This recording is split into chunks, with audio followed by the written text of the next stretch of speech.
Las funciones trigonométricas son utilizadas principalmente en los triángulos rectángulos. Para esto debemos saber cómo se distingue un triángulo rectángulo. Este triángulo se conforma de un ángulo recto, es decir, un ángulo que mide exactamente 90 grados. Además que el lado que este ángulo tiene enfrente se le conoce como hipotenusa y es mayor que cualquiera de los otros dos. Así como tiene tres lados, también tiene tres ángulos. Su ángulo recto, como ya lo mencioné, mide 90 grados y el otro par de ángulos deben ser complementarios entre sí para formar 90 grados y al sumarlo con el ángulo recto formar 180. A los lados restantes se les conoce como cateto opuesto y cateto adyacente. Estos se asignan según el ángulo de referencia. Para el caso del ángulo alfa, tenemos que el cateto que se encuentra enfrente es el cateto opuesto, mientras que el que sobra es el adyacente. Si decimos que tenemos un ángulo beta, el cateto opuesto es el que tiene enfrente y el adyacente el que tiene a un lado. Recordemos que una función es la relación entre dos lados del triángulo. Las funciones directas son el seno, coseno y tangente. Esta se define con un ángulo de referencia, es decir, para el seno del ángulo alfa tenemos el cateto opuesto sobre hipotenusa, que es el cateto que está enfrente. La hipotenusa es la misma para todos. El coseno es el cateto adyacente entre la hipotenusa y la tangente es el cateto opuesto sobre el cateto adyacente. Estas funciones tienen unas recíprocas. Para el seno existe la cosecante, para el coseno existe la secante y para el tangente existe la cotangente. Además de las funciones directas y las recíprocas, existen las funciones inversas. Es decir, si tenemos un triángulo rectángulo con un ángulo de 30 grados, sabemos que el seno de 30 es igual a 0.5. Pero si no conociéramos la medida de este ángulo, usaríamos el seno inverso de 0.5, como lo muestran las fórmulas. Seno de 30 es igual a cateto opuesto sobre hipotenusa, que su resultado es 0.5. Pero el seno a la menos 1, o seno inverso, o arcoseno de 0.5 es igual a 30. Esto para ubicar un ángulo que no conocemos.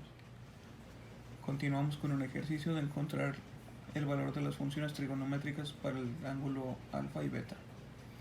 En este caso tenemos un triángulo rectángulo de catetos 3 y 4 y una hipotenusa de 5. Asignamos un nombre a cada ángulo: el ángulo recto, el ángulo alfa y el ángulo beta.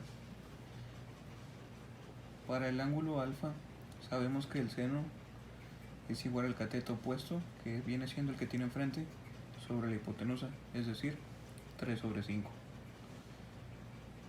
El coseno de alfa es el cateto adyacente entre hipotenusa, es decir, 4 sobre 5. La tangente es igual al cateto opuesto sobre el cateto adyacente, es decir, 3 sobre 4. Y las recíprocas se entienden más fácil. La cotangente es igual a la tangente, pero en su forma recíproca, es decir, 4 sobre 3. Para la cosecante tenemos la secante 5 sobre 4 y para el seno tenemos la cosecante de 5 sobre 3. Lo mismo para el ángulo beta, tenemos el cateto opuesto, que viene siendo este, sobre el cateto adyacente, que es 4/5, y estas se relacionan aquí, van siendo iguales. El seno con el coseno, el seno de alfa con el coseno de beta, la tangente de alfa con la cotangente de beta, al igual que la cotangente de alfa con la tangente de beta,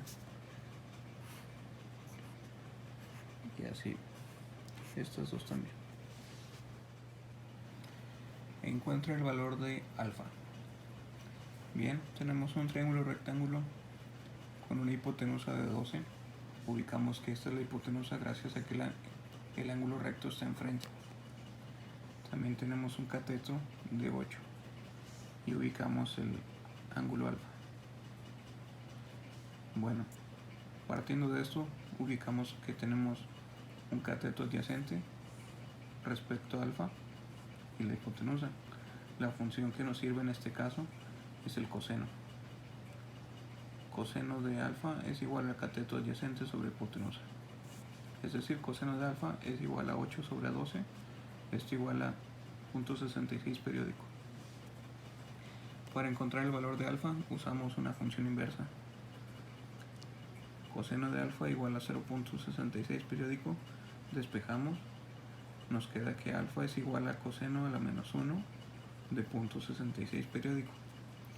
O, para no perder las decimales, ponemos en la calculadora alfa es igual a coseno a la menos 1 por 8 sobre 12.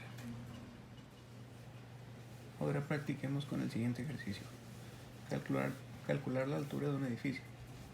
Un topógrafo, utilizando un poste de observación de 4 pies de altura, colocado a 150 pies del edificio, observa el tope de un edificio con un ángulo de 28 grados.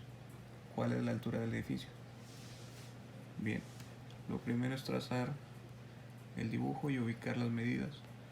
Nos dice que un topógrafo utiliza su herramienta con una altura de 4 pies, la coloca a 150 pies de un edificio y con un ángulo de 28 grados logra ver el tope. Más o menos así nos queda nuestro dibujo. Si prestamos atención, notamos que se forma un triángulo rectángulo. Este es un ángulo recto y lo que nos pregunta es por este cateto. Tenemos dos datos importantes, que es el ángulo de 28 grados y un cateto de 150 pies. La función que involucra estas medidas, bueno, nos falta contar que nos preguntan por x, que vendría siendo el otro cateto. La función que involucra estas medidas viene siendo la tangente de este ángulo, que es el cateto opuesto, sobre el cateto adyacente. Es decir, tangente de 28 grados igual a x sobre 150. Lo que tenemos que hacer en este caso es despejar para dejar la x sola. Multiplicamos por 150 en ambos lados, lo que nos deja 150 por tangente de 28 grados igual a x. X es igual a 79.76. En este caso pies es la medida que estamos utilizando, pero nos preguntan por la altura del edificio. A esto le sumamos los 4 pies que ya teníamos de la herramienta principal y esto nos da un total de 83.76 pies.